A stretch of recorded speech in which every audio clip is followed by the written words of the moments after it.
Okay sir. ఎండి గారు ఉన్నారా? ఏం కావాలి మేడం? ఏంటిది? నన్ను జాబ్ లో నుంచి ఎందుకు తీసేశారు? మేడం ఇక్కడ గొడవ చేయొద్దు, మీరు వెళ్ళిపోండి. అడుగుతుంటే గొడవ అంటావేంటి? ప్లీజ్ మేడం, ఎండి గారు ఇటే వస్తారు, మీరు వెళ్ళిపోండి. ఆయన్నే అడుగుతాను. ఎందుకు సార్ నన్ను డిస్మిస్ చేశారు? నేను మీ కంపెనీలో ఎంప్లాయీని. వాట్? చారీ సార్, తన కీర్తి సార్, హెచ్ఆర్ డిపార్ట్మెంట్ సార్. ఎలాంటి ఇన్ఫర్మేషన్ లేకుండా లీవ్ పెట్టకుండా 4 days ఆఫీస్కి రాలేదని మీరే డిస్మిస్ చేయమన్నారు సార్. మరి డిస్కషన్ ఎందుకు? That's final. ప్లీజ్ సార్, మా అమ్మకు ఒంట్లో బాలేక 4 రోజులు ఆఫీస్కి రాలేదు. అంత మాత్రాన నన్ను ఉద్యోగంలో నుంచి తీసేస్తారా? మీ మదర్కి హెల్త్ బాగాలేకపోతే నువ్వెందుకు ఆఫీస్కి రాలేదు? హాస్పిటల్లో ఉన్న మా అమ్మని చూసుకోవడానికి నేను తప్ప చూసుకోవడానికి ఇంకెవరూ లేరు సార్. అప్పుడు రిజైన్ చేసి మీ అమ్మని చూసుకోవచ్చు కదా, జాబ్ ఎందుకు? నాకు జాబ్ లేకపోతే మా ఇల్లు గడవదు సార్. నువ్వు 4 days ఆఫీస్కి రాకపోవడం వల్ల కంపెనీకి లాస్ వచ్చింది, అదెవరు బేర్ చేస్తారు? సార్, నేనేం కావాలని మానలేదు. మా అమ్మకి. ఎక్స్క్యూజ్ మీ, ప్రాబ్లమ్స్ అందరికీ ఉంటాయి, బట్ పర్సనల్లీ ప్రొఫెషన్ని మింగిల్ చేయకూడదనేది నా పాలసీ. నా స్టాఫ్ కూడా అలాగే ఉండాలనుకుంటాను. సార్, నేను వర్క్ చేసేది మా ఫ్యామిలీ కోసం సార్. జీ5 లో పూర్తి ఎపిసోడ్ చూడండి.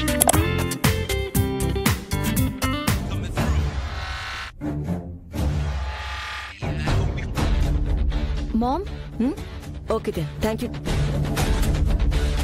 ఏంటి బేబీ? ఆ స్టూపిడ్ మంగ ఇంకా ఇంటికి రాలేదేంటి? వచ్చేస్తుంది బేబీ, నువ్వేం టెన్షన్ అవ్వకు. ఎప్పుడు వస్తుంది మామ్? వెళ్ళి 2 hours అయింది. ఫైల్ ఇచ్చి రమ్మంటే అక్కడ జైతో ఏం చేస్తుంది? ఇద్దరు కలిసి బయటకు వెళ్లారేమో. అక్కడ నా పరువు తీసే పనేదో చేస్తూ ఉంటుంది. రిలాక్స్ బేబీ, అందుకే దాన్ని ఒంటరిగా పంపొద్దని చెప్పాను నేను. చూసి రమ్మంటే కాల్చి వచ్చే రకం. అది తెలిసి కూడా నువ్వు దాన్ని పంపించావు. నువ్వేం చేస్తావో నాకు తెలీదు మామ్. 5 minutes లో అది నా కళ్ళ ముందుండాలి. కూల్ బేబీ, వెంటనే దానికి ఫోన్ చేస్తాను.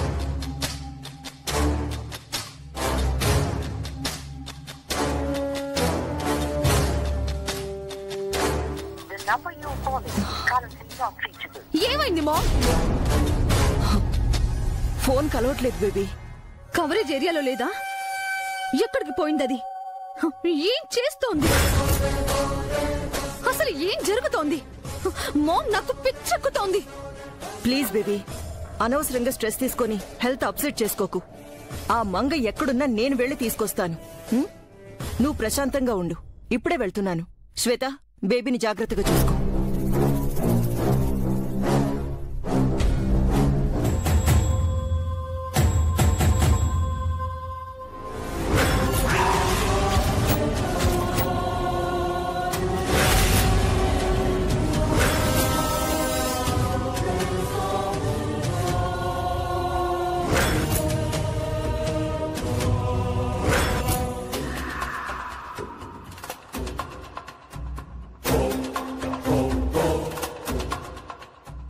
మంగా, ఇక్కడున్నావంటే నువ్వు? అమ్మా గౌరీ, ఇక్కడ ఏం చేస్తున్నావే నువ్వు? ఏంటే మంగా, కొంప తీసి నాలాగే ఇక్కడ నువ్వు పనిలో చేరావా? ఎప్పుడు చేరావు? ఎలా ఉన్నావు? ఈ డ్రెస్ ఏంటి? ఈ అవతారం ఏంటి?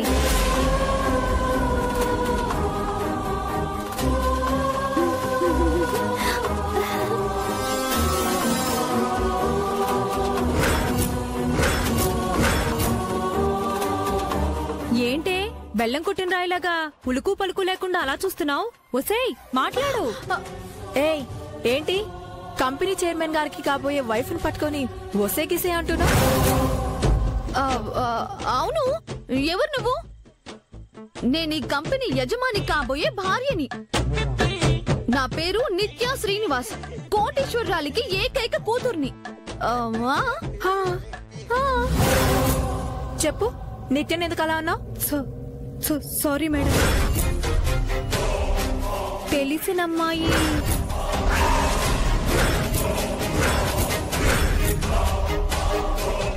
ఏంటి తెలిసిన అమ్మాయా?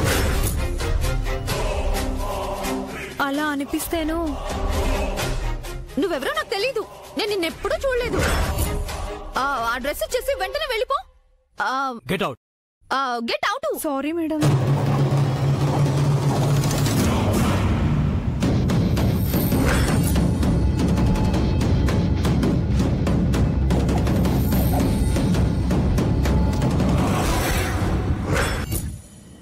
ఏ ఆగు.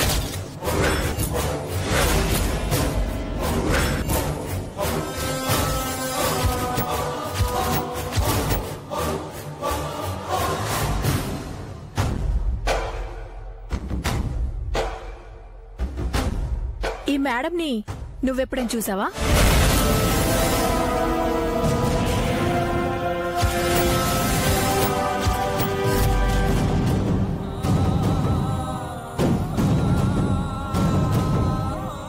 అంటే మా ఊర్లో మా న్యాయం కావాలి ఎండి డౌన్ డౌన్. న్యాయం కావాలి ఎండి డౌన్ డౌన్.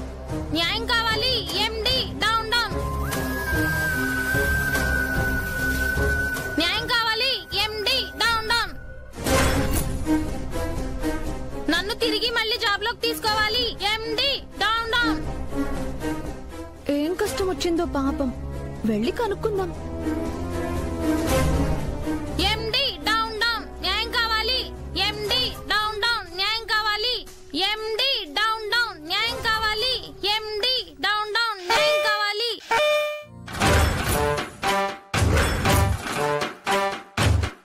ఎండి ఏంటండి మీ సమస్య?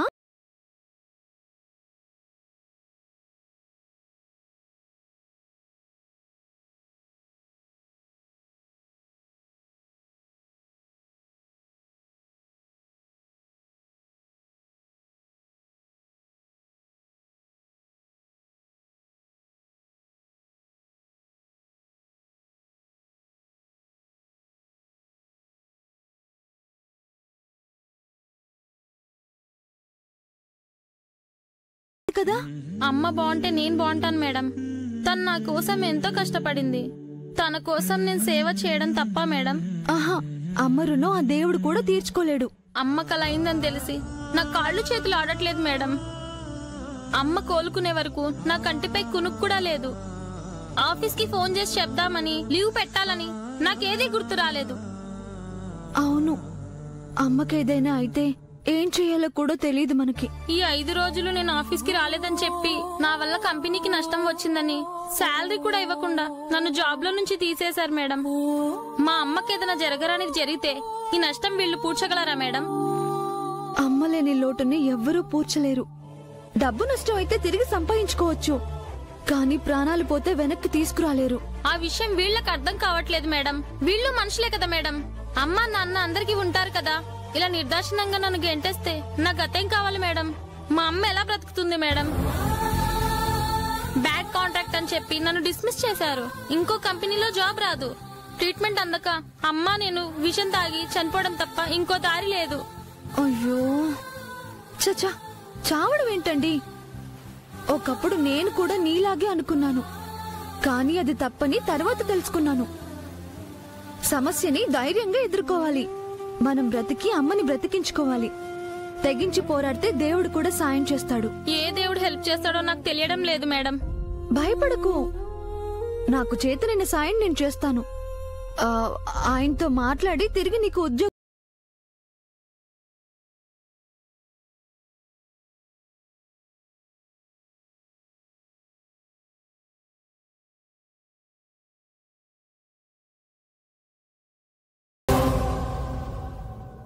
నువ్వు కాబట్టి గుడ్డు విసిరావు. అదే నేనై ఉంటే గులకరాయి పెట్టి కొట్టుండేదాన్ని, లేదంటే గు పెటప్కే సౌండ్ వచ్చేలాగా పీకుండేదాన్ని.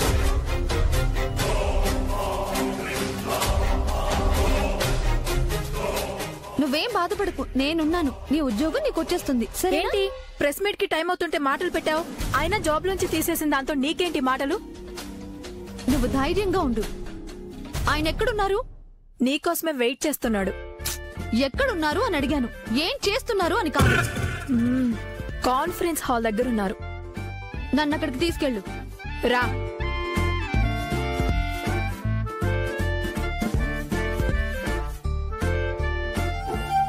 బాగా ప్రిపేర్ అయ్యా నిత్యం? మీరు తప్పు చేస్తున్నారు. లేదే, ఫ్రెండ్స్ కి మెసేజ్ చేస్తున్నాను. నేను చెప్తుంది ఈ ఫోన్ గురించి కాదు. మరి మెసేజ్ గురించా? సారీ, నేను ఫ్రెండ్స్ తో ఎక్కువ మాట్లాడను, అందుకే నాకు ఫ్రెండ్స్ లేరు. మానవత్వం కూడా తక్కువే. వాట్? ఆ అమ్మాయిని ఎందుకు ఉద్యోగంలోంచి తీసేశారు? ఏ అమ్మాయిని? ఓ, ఇలా ఎంతమంది అమ్మాయిల్ని ఉద్యోగంలోంచి తీసేశారేంటి? ఎవరో కూడా గుర్తులేదా? నాకు అనవసరమైంది నేను గుర్తు పెట్టుకోను. సరే, కీర్తిని ఎందుకు తీసేశారు? అది నీకనవసరం. తను నాలాంటి ఆడపిల్ల. తను అమ్మాయే, కానీ నువ్వు తను ఒకటి కాదు. కాకపోవచ్చు, కానీ అమ్మ ఎవరికైనా అమ్మే కదా. So what? కీర్తి వాళ్ళమ్మ జబ్బు పడిందని ఆఫీస్ కి రాలేదు, అంత మాత్రాన తనని ఉద్యోగంలోంచి తీసేస్తారా? ఇదెక్క న్యాయం? ఎవరి కోసమో నువ్వు నాతో ఆర్గ్యూ చేస్తున్నావు ఏంటి? తనెవరో కాదు, ఈ కంపెనీలో 5 ఏళ్లు పనిచేసిన అమ్మాయి. పని చేస్తేనే జీతం ఉంటుంది, పని మానేస్తే ఉద్యోగం ఉండదు. సోమరిపోతులకు నా కంపెనీలో స్థానం ఉండదు. ఎంత స్వార్థంగా మాట్లాడుతున్నారు. అమ్మని చూసుకోవడం సోమర్తనం ఎలా అవుతుంది? అది బాధ్యత. తనంత ఏడ్చి బతిమాలుతున్నా మీరు బాధపడలేదు అంటే మీకు అసలు మనసనేది ఉందా? అవునులే, పుట్టుకతోనే మీరు సూట్లు బూట్లతో పుట్టారు, బంగారు పళ్ళెంలో తిన్నారు, ఆయా ఒళ్ళో పెరిగారు. ఇక అమ్మ విలువేం తెలుస్తుంది? అమ్మ అంటే ఎవరో తెలుసా? మనం ప్రాణంగా పుట్టడానికి దేవుడిచ్చిన అవకాశాన్ని నిజం చేసేదే అమ్మ. 100 ఏళ్ల మన జీవితానికి నాందిగా తన కడుపులో 9 నెలలు మోసేదే అమ్మ. మనకి జన్మనివ్వటానికి తను పునర్జన్మనెత్తేదే అమ్మ. రక్తాన్ని పాలుగా మార్చి మన ఆకలి తీర్చేదే అమ్మ. చెమటోడ్చిన తన రెక్కల కష్టాన్ని మనం ఎదగడానికి దారపోసేదే అమ్మ. మనకి దెబ్బ తగిలితే అమ్మా అని అరుస్తాం గాని డబ్బు అని అరవమే. అలాంటి అమ్మకి కష్టం వస్తే మన ప్రాణాలైనా మనం పనంగా పెట్టాలి తప్ప పనిలోంచి తీసేస్తారా? అమ్మ కంటే మీకు పని డబ్బే ఎక్కువైందా? ఇప్పటికే నువ్వు చాలా ఎక్కువ మాట్లాడావు. అమ్మ గురించి ఎంత మాట్లాడినా తక్కువే. చూడండి, వెంటనే అమ్మాయిని పనిలోకి తీసుకుని వాళ్ళ అమ్మ వైద్యానికి అయ్యే డబ్బులు మొత్తం ఇవ్వండి. That's none of your business. ఇదేం చారిటీ ట్రస్ట్ కాదు, ఆపదలో ఉన్న వాళ్ళని ఆదుకోవడానికి. అయితే తనకి ఉద్యోగం ఇవ్వరా? ఇవ్వను. అది పాపం. దేవుడు మిమ్మల్ని క్షమించడు. పనే దైవం. పనిని మర్చిపోయిన వాడిని ఏ దేవుడు గుర్తించడు. సార్, ప్రెస్ వాళ్ళు వచ్చారు. బయట ఉన్న ఐడియట్ ని ప్రెస్ వాళ్ళు చూడలే కదా? నో సార్, వాళ్ళు ఆమెను చూడకూడదని వేరే ఎంట్రన్స్ నేను తీసుకొచ్చాను. Good, you can go. Okay sir. See Nitya, ఇది నా కంపెనీ. ఇక్కడ ఉండాలంటే నేను చెప్పింది వినాలి, చెయ్యమంది చెయ్యాలి. నాకంటూ సపరేట్ కాన్స్టిట్యూషన్ ఉంది, దాన్ని నేను కూడా క్రాస్ చేయను. ఇంటర్వ్యూకి టైం అవుతుంది, లెట్స్ గో.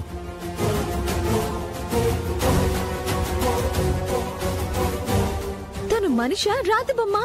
ఎంత చెప్పినా కరగడే. ఛా! ఆ అమ్మాయికి మాటిచ్చాను, ఉద్యోగం ఇప్పించకపోతే తను వాళ్ళమ్మ ఇబ్బంది పడతారు. ఏదో ఒకటి చెయ్యాలి. ఏం చెయ్యాలి? వెల్కమ్ టు జై గ్రూప్ ఆఫ్ ఇండస్ట్రీస్. మేము పిలవగానే మా ప్రెస్ మీట్కి వచ్చిన మీడియా మిత్రులందరికీ మా కృతజ్ఞతలు. ఇప్పుడు మా సార్ని మేడంని మీరు ప్రశ్నలు అడగవచ్చు.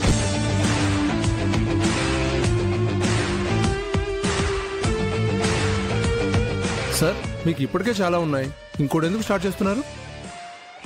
యాక్చువల్లీ ఈ సిక్ యూనిట్ ని నా ఫియాన్సీ కోసం కొన్నాను. మీరు తలుచుకుంటే కొత్త ఫ్యాక్టరీని లాంచ్ చేయొచ్చు కదా. పాతది పాడైపోయింది, ఎందుకు కొన్నారు? బేసిక్ నాకు ఫెయిల్యూర్స్ ని సక్సెస్ చేయడం అలవాటు. నంబర్ 2 ప్లేస్ లో ఉన్న మీరు త్వరలో నంబర్ 1 ప్లేస్ కి వెళ్తున్నట్టు తెలిసింది. ఎలా ఫీల్ అవుతున్నారు? నా దృష్టిలో నెంబర్ 1 అంటే రాజు.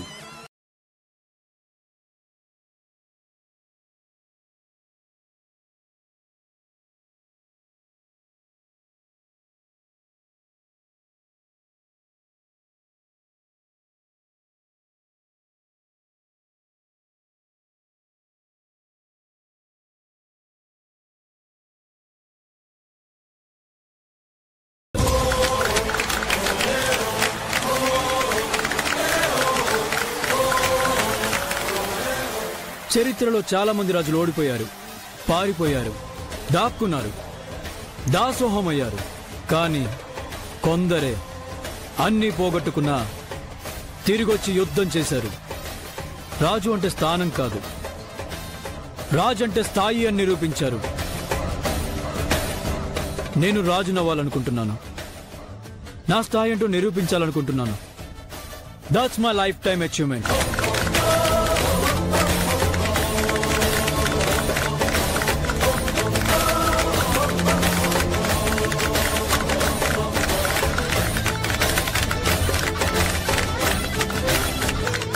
రాజంటే పేదవాళ్లకు సాయం చేసేవాడు కూడా.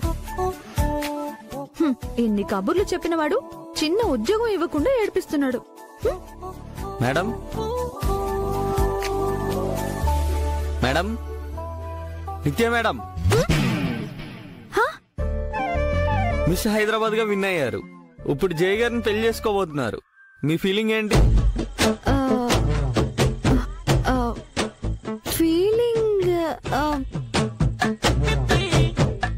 ఫీలింగ్ అంటే ఐ మీన్ సర్ప్రైజ్ అవుతున్నారా, థ్రిల్ అవుతున్నారా? నీకెలా అనిపిస్తుంది? బాధగా ఉంది.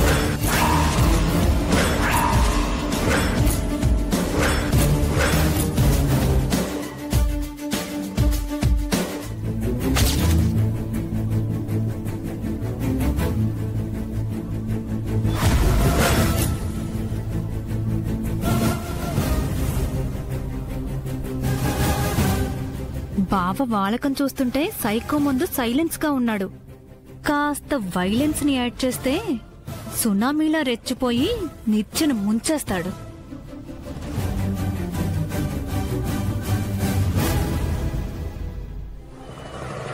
బావా, ఈ నిత్యేంటి ఇంత స్టూపిడ్ లా బిహేవ్ చేస్తోంది? తను మోడలా లేక మెంటలా? నువ్వు తీసేసిన లేబర్ ని తన లిబర్టీ తీసుకుని జాబ్ ఇప్పించడం ఏంటి? ఎంత పొగరు కాకపోతే తను అలా ప్రవర్తిస్తుంది? అరే, నువ్వొక నిర్ణయం తీసుకుంటే అంకుల్, ఆంటీ, మామ్, డాడ్, నేను ఎవ్వరూ ఎదురు చెప్పం. ఆఖరికి జేజ్ కూడా నీ మాట జవదాటదు. నిన్న కాక మొన్నొచ్చిన నిత్య నీకెందుకు వాల్యూ ఇవ్వట్లేదు బావా? మనకంటే ఎక్కువ డబ్బుందన్న అహంకారమా, లేక తన వల్లే నీకు నెంబర్ 1 పొజిషన్ వస్తోందని నీ మీద చులకన భావన? పెళ్లికి ముందే తను ఇలా ప్రవర్తిస్తే పెళ్ళయ్యాక ఇంకెలా ఉంటుందో? తను ఎంతవరకు కరెక్ట్ బావా? కరెక్ట్ కాదని నాకు తెలుసు స్వప్న. తను నాతో సరిగ్గా కనెక్ట్ అవ్వట్లేదు. నీతో కనెక్ట్ అవ్వకూడదని ఇలా చేస్తోందేమో. అదే నాకు అర్థం కావట్లేదు. ముందు నేను చూసిన నిత్య వేరు, ఇప్పుడు నిత్య వేరు. అవును బావా, నేను కూడా నోటీస్ చేశాను.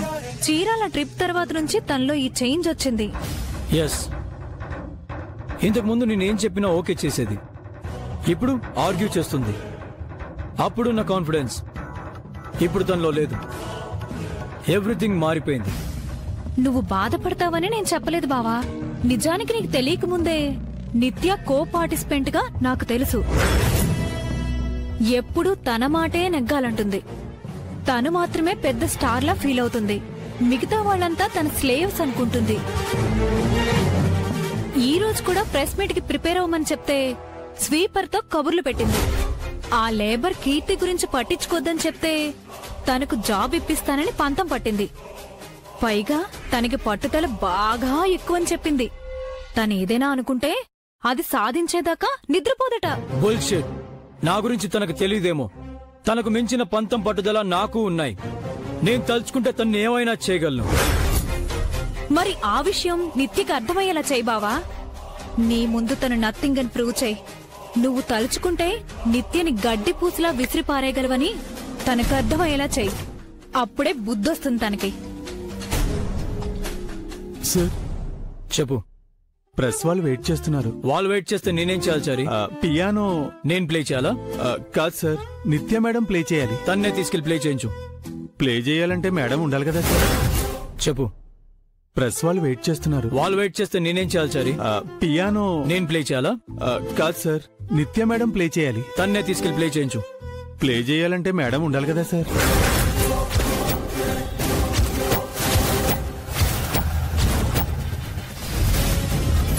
వాట్? ఎక్కడికి వెళ్ళింది? తెలీదు సార్. తెలియకపోవడం ఏంటి చారి? వెళ్ళి ఆఫీస్ అంతా వెతుకు. అంతా వెతికాను సార్, ఎక్కడా కనిపించలేదు. ఏ స్వీపర్ రూమ్ లోనో, వర్కర్స్ పనిచేసే క్యాంటీన్ లోనో, స్టోర్ రూమ్ లో చెత్త ఫైల్స్ దులుపుకుంటూ ఉంటుంది. వెళ్ళి అక్కడ చూడు. నిప్పు చాలా బాగా రాచుకుంది. ఆ నిత్య ఇంకేదో ముష్టి పనుల్లో మునిగి తేలుతుందని బావ భలే గెస్ చేశాడు. ఇంకా ఏంటి చూస్తున్నావు? మీ మదర్ తెరీసా మేడం మళ్ళీ ఏదో సోషల్ సర్వీస్ చేస్తూ ఉంటారు. ప్రెస్ వాళ్ళ ముందు పరువు పోకుండా వెళ్ళి చెప్పిన పని చేయి. Okay sir. చాలా థ్యాంక్స్ మేడం. ఈ రోజు మీరు లేకపోయి ఉంటే నా జాబ్ నాకు తిరిగి వచ్చుండేది కాదు. ఇది నీ జీవితం కీర్తి. పోరాడైనా నువ్వే నిలబెట్టుకోవాలి. లేదు మేడం, నేను ఎంత ఫైట్ చేసినా జాబ్ తిరిగొచ్చేది కాదు. మీరు చెప్పబట్టే జాబ్ వచ్చింది. మీరు నాకు పెద్ద హెల్ప్ చేశారు. మంచి పని చేయడానికి ఈ నిత్య ఎప్పుడు సిద్ధమే. హాస్పిటల్ బిల్ కట్టలేదని డాక్టర్స్ తిడుతున్నారు. ఆ తిట్ల నుండి బయటపడదామంటే శాలరీ ఇవ్వలేదు. మీరు కొంచెం బాస్ తో మాట్లాడి జాబ్ ఇప్పించినట్లే జీతం కూడా ఇప్పించి హెల్ప్ చేశారంటే. అమ్మో, నీ ఉద్యోగం తిరిగి ఇప్పించడానికి నా తల ప్రాణం తోకలోకొచ్చింది. ఇంక జీతం విషయం కూడా మాట్లాడితే నా జీవితం ముగిసిపోతుంది. చంపి అక్కడే పాత పెట్టేస్తాడు. అబ్బా, చూసావా? అలా తలుచుకున్నానో లేదో ఇలా ఫోన్ చేసేశాడు. ఎవరు? బాసేనా? ఆయనే. ఇప్పుడు ఫోన్ ఎత్తితే నన్ను అర్థం కాని భాషలో తిడతాడు. ఏం చెయ్యాలి? ఫోన్ ఎత్తకపోతే కోప్పడతారేమో. అప్పుడు ఫోన్ ఎత్తి ఆయన తిట్లు వినకుండా దూరంగా పెడితే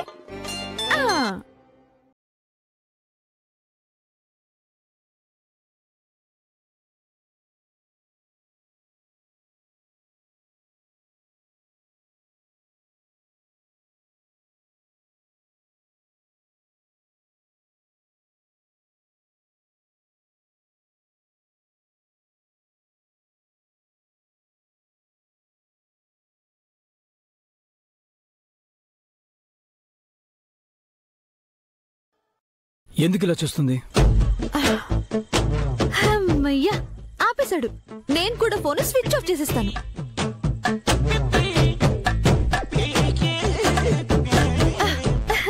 అమ్మయ్యా, సమస్య తీరిపోయింది. నా సమస్య అలాగే ఉంది.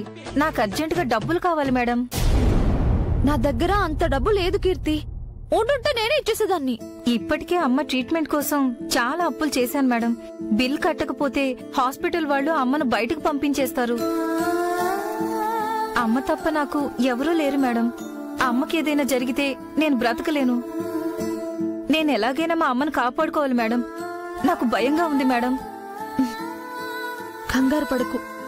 అమ్మ ఎవరికైనా అమ్మే. అమ్మ కోసం మనం ఏమైనా చేయాలి.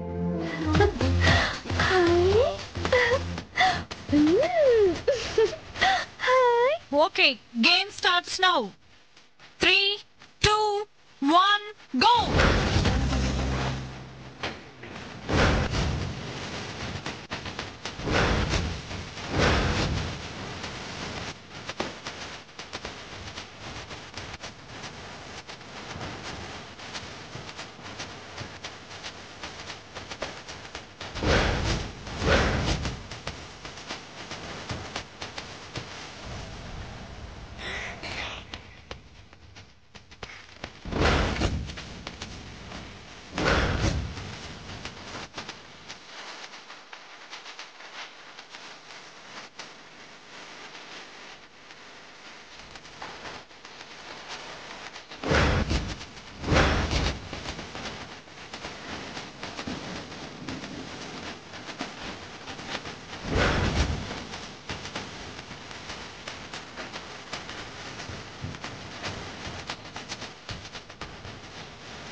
నిత్య ప్రవర్తనతో విసిగిపోతుంటే ఇప్పుడు ఈ వినాయకుడు పూజలు అవసరమా?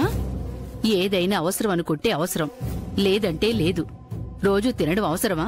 తినకపోతే చస్తాం కాబట్టి అవసరం. అలాగే మనుషుల వింత ప్రవర్తనకి విసుగొస్తే మనశ్శాంతి అవసరం. అది దేవుడి దగ్గర దొరుకుతుంది కాబట్టి మాట్లాడకుండా పద.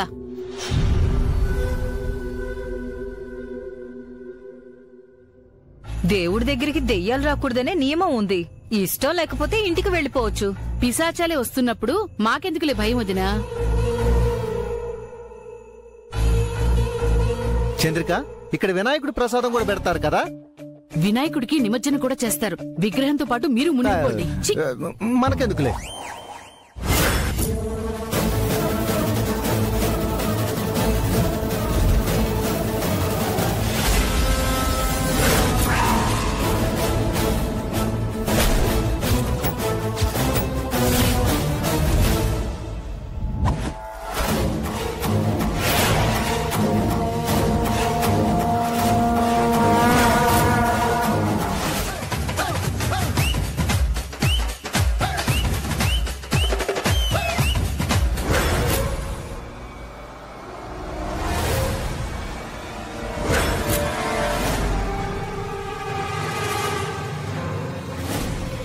డ్రైవర్, కార్ ఆపు.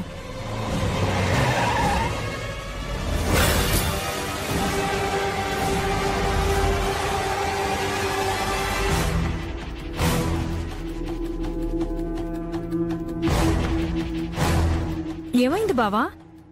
ఇది డాడ్ కార్ కదా, ఇక్కడుందేంటి? అవును, ఇక్కడుందేంటి?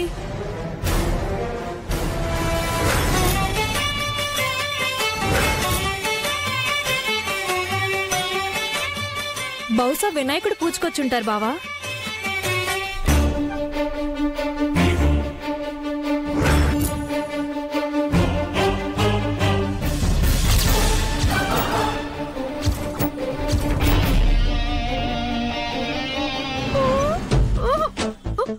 ఈయన కూడా వచ్చేసాడా?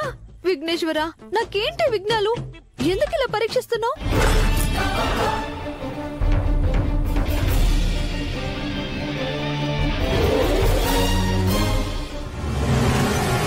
జై, ఏంటి సర్ప్రైజ్? నువ్విక్కడికి? మీ కార్ ఇక్కడ ఆగడం చూసి ఏమైందా అని వచ్చాను. దర్శనానికి వచ్చావురా, నువ్వు కూడా వెళ్లి దండం పెట్టుకో. మీ దర్శనం అయిపోయింది కదా, వెళ్దాం పదండి. ఇంత దూరం వచ్చి దర్శనం చేసుకోపోతే అపచారం అవుతుంది జై. వెళ్ళు. జేజీ చెప్తుంది కదా జై, వెళ్ళిరా. ఓకే.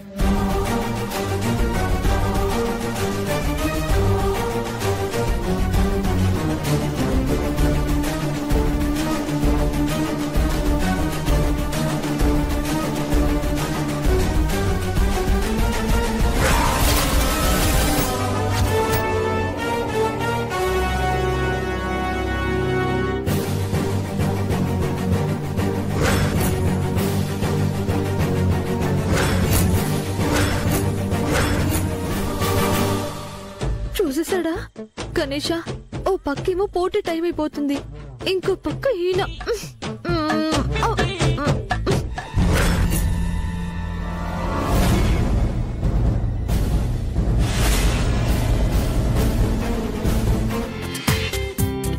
జీ5లో పూర్తి ఎపిసోడ్ చూడండి.